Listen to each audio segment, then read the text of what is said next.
নমস্কার। আজকে আমি গোকুল পিঠে বানাবো। এই গোকুল পিঠের রেসিপিটি আমার বিয়ানের কাছে শিখে এসেছি, তাই ভাবলাম আপনাদের সাথেও শেয়ার করি। এই গোকুল পিঠে বানাতে গেলে এই পুরটাই কিন্তু আসল। পুরটা যতটা ভালো করবেন, গোকুল পিঠের স্বাদটা কিন্তু ততটাই ভালো হবে। তাই আজকে আমি কিভাবে বানাচ্ছি পুরো ভিডিওটি দেখার অনুরোধ রইল। এখানে আমি 500 গ্রাম চাঁচি নিয়েছি। চাঁচিটি আমি এইভাবে কুড়িয়ে নেব। আপনারা যে কোনো প্রকারে করে নিতে পারেন। এর সাথে আমি একটা নারকেল কুড়িয়ে নিয়েছি। নারকেল কুড়াটি দিয়ে দেব। 500 চাঁচির সাথে একটা নারকেল দিলেই হবে। 1 কাপ দুধ দিচ্ছি, আর সেন্ট আর স্বাদের জন্য এলাচ গুঁড়ো দেবো। আর আমি এখানে খেজুর গুড় ব্যবহার করছি, আপনারা চিনিও ব্যবহার করতে পারেন। এখানে 1 বাটি খেজুর গুড় দিচ্ছি। মিষ্টিটা আপনারা আপনাদের পছন্দ মতো দিবেন। আমরা একটু কম মিষ্টি খেতেই পছন্দ করি, তাই আমি এখানে 1 বাটি খেজুর গুড় দিলাম। এই খেজুর গুড় দিয়ে কম আছে এইভাবে আস্তে আস্তে করে নিতে হবে। পুরটা কিন্তু তলে যাতে লেগে না যায় সেই দিকে খেয়াল রাখতে হবে। এখন আমি রস তৈরি করে নেব। তার জন্য 1 বাটি চিনি দিয়েছি, আর 2 বাটি জল দিয়ে আর 2টি এলাচ দিয়ে খুব ভালো করে ফুটিয়ে নেব। এখন একটি পাত্রে আটা নিয়েছি। আটার সাথে স্বাদ মতো লবণ, 1 চিমটি খাবার সোডা আর অল্প এলাচ গুঁড়ো দিয়ে একটা বাটার তৈরি করে নেব। এই বাটারটা কিন্তু আটা দিয়ে করলেই ভালো হয়। এখন চলুন, বাটারটা আমার তৈরি করা হয়ে গেছে। ওইদিকে দেখি রসটা কতটা হয়েছে। রসটিও দেখুন, রঙটা কত সুন্দর পরিবর্তন হয়ে গেছে। রসটি এখন আমার হয়ে গেছে। রসটি নামিয়ে রেখে দেব। দেখুন, বাটারটিও খুব সুন্দর রেডি হয়ে গেছে।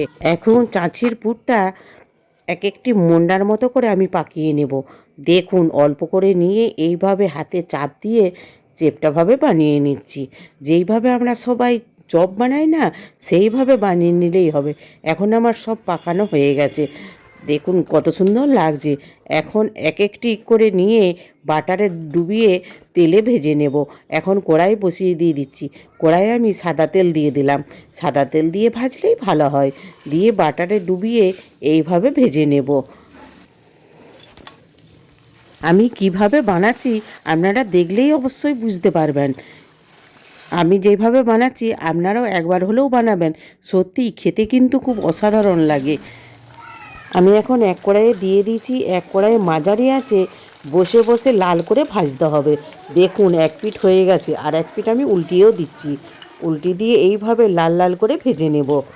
এখন আমার অনেকটাই লাল করে ভাজা হয়ে গেছে। সব তুলে নেব। তুলে নিয়ে রসটা গরম থাকায় অবস্থায় দিয়ে দিতে হবে। রসটা দেখুন গরম আছে, ওই গরম অবস্থায় দিয়ে এপিঠ ওপিঠ উল্টে তুলে নিলেই হবে। এখানে ভিজিয়ে রাখার কোনো দরকারই নেই। এখন আমি আর 1 কড়াই দিয়ে দিচ্ছি। এগুলিও ওই একইভাবেই ভেজে নেব। ওই গোকুল পিঠেটা ভাজতে ভাজতে আপনাদের সাথে একটা কথা বলি। আজকের রেসিপিটি ভালো লাগলে একটা লাইক করার অনুরোধ রইল। আর প্লিজ সাবস্ক্রাইব করবেন, আর বন্ধুবান্ধবদের সাথে শেয়ারও করবেন। আর নতুন বন্ধুরা এখনও যারা আমার চ্যানেলটিকে সাবস্ক্রাইব করেননি, প্লিজ প্লিজ তাড়াতাড়ি সাবস্ক্রাইব করে ফেলুন। তবেই তো নিত্য নতুন রেসিপি সর্বপ্রথম আপনাদের কাছে পৌঁছে যাবে। দেখুন, পিঠেগুলো দেখতে কত সুন্দর হয়েছে, আর খেতে যে এত ভালো হয়, না করে খেলে ভাবতেই পারবেন না। আপনারা তো অনেকেই অনেক রকম করে বানিয়েছেন। একবার হলেও আমার মতো করে বানাবেন, বানিয়ে খেয়ে দেখবেন। আর যদি ভালো লাগে কমেন্ট করে জানাতে ভুলবেন না কিন্তু।